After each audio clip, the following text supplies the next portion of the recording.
How's everybody doing today? All right. Today, this is Kurt's Culinary, and today we're doing ribs. Yeah.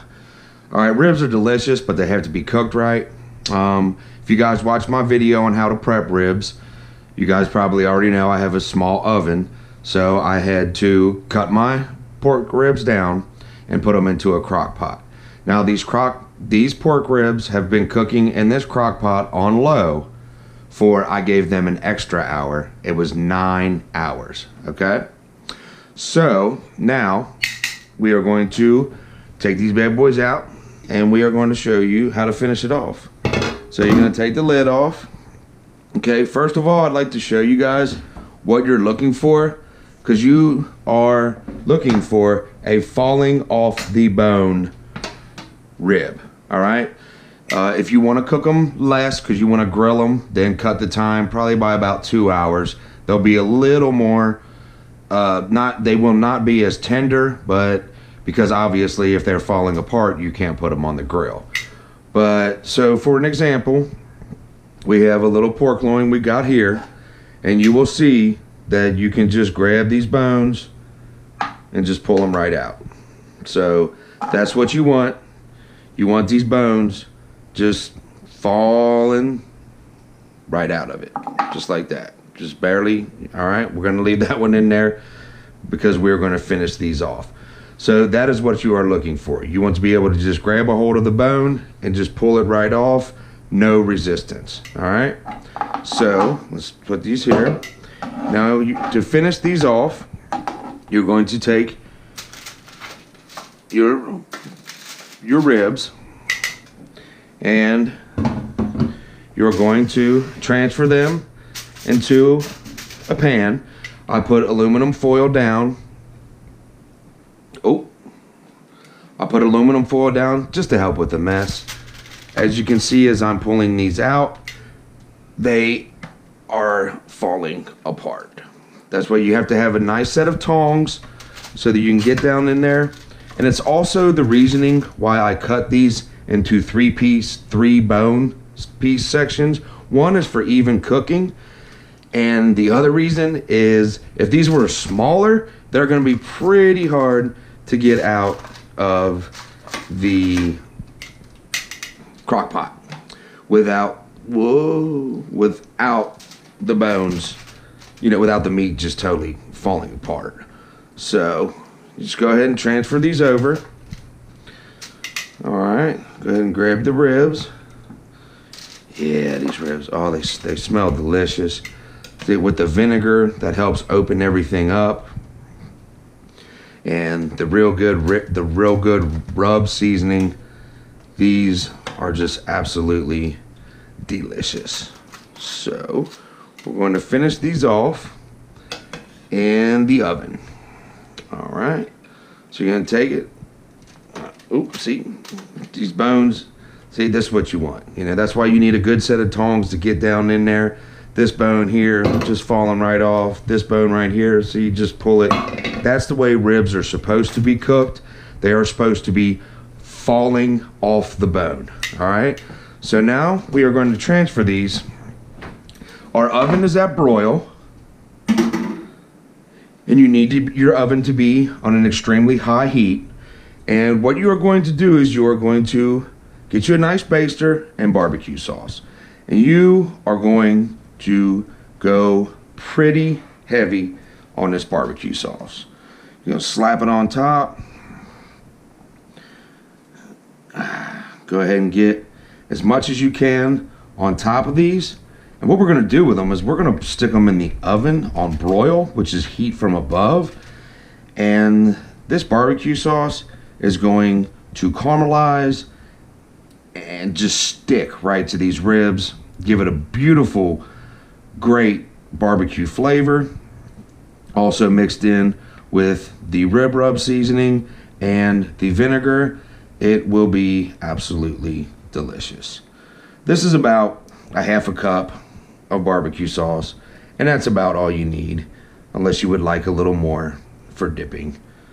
But these are pretty heavily coated. All right, so we're done with that.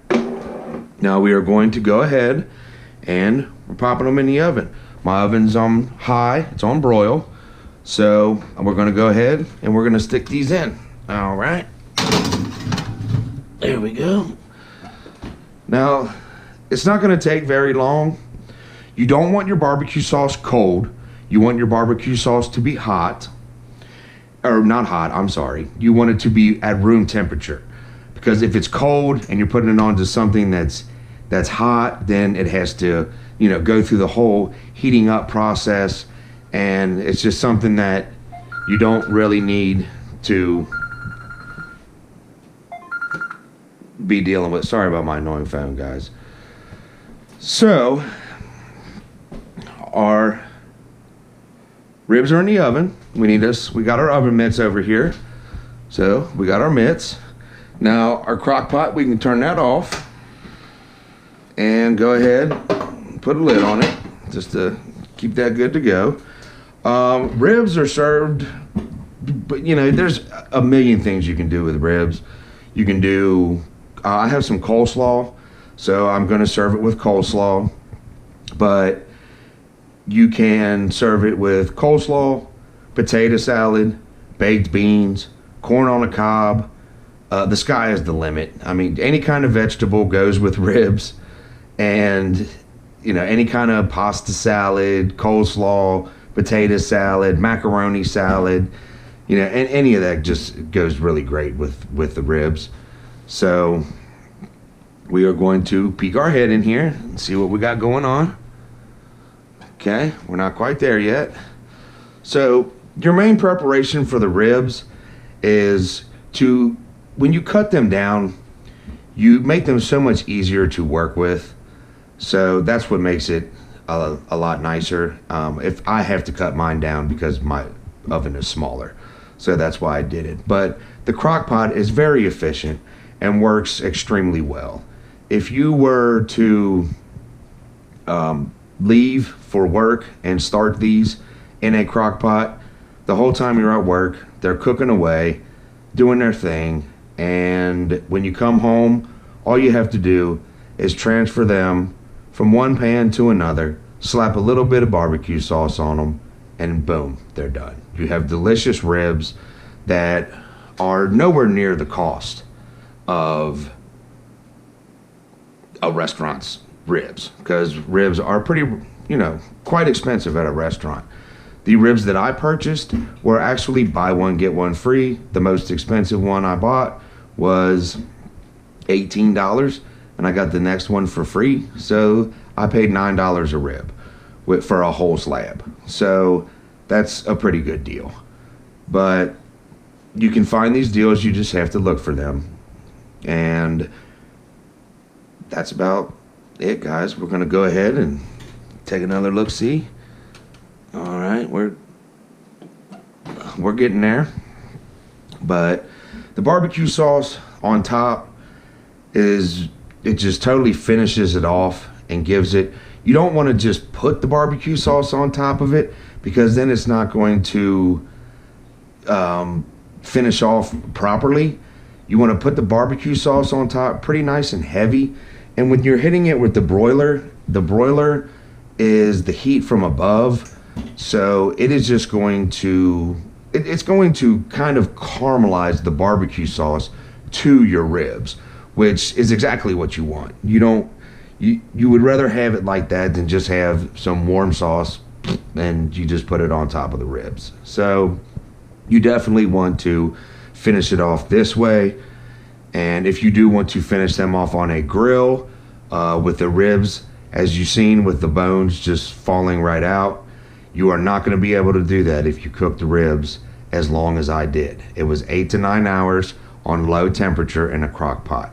If I wanted to grill them, I would probably cook them for 6 to 7 hours, which is going to leave a little more firm of a rib, and it's not going to be as tender, but it will still be as good, and it will have the nice grilled flavor, but it will not be falling off the bone like these are. That's why I like my ribs to where they are extremely melt in your mouth. I want that meat as moist and tender and falling apart as I can get it. So that's how I do my ribs. If this is, and if it's not for you, then just cook them less. And if you want to put them on the grill, go ahead and grill them out. I would recommend, if you put them on the grill, that you wrap them with some aluminum foil before you put the barbecue sauce on there, and because it's just going to be one really big mess. So we're going to go ahead and peek in here again. Oh yeah, that's what I'm talking about. All right, guys. Now these are ready. As you see, this did not take very long. So we are going to turn our oven off. Okay, be extremely careful because this is extremely hot. You have to have your mitts. So you go ahead, you grab your mitts, grab the pan, bring the pan out, and as you can see, all of this nice barbecue sauce on top has caramelized, and it's been bubbling, and it's been really just, none of it ran off. It just stuck right to these ribs, which makes it just an absolute delicious rib. Now, for plate up, you are going to take a couple ribs. Go ahead. Ooh, it's falling apart. I gotta be careful. All right, there we go. You're going to take one, and you will set it on the plate, like so. And then you will take another, if I can get a hold of this. There we go. And you will set him like this. Give him a nice little bit of height to the plate. And then we are going to put some coleslaw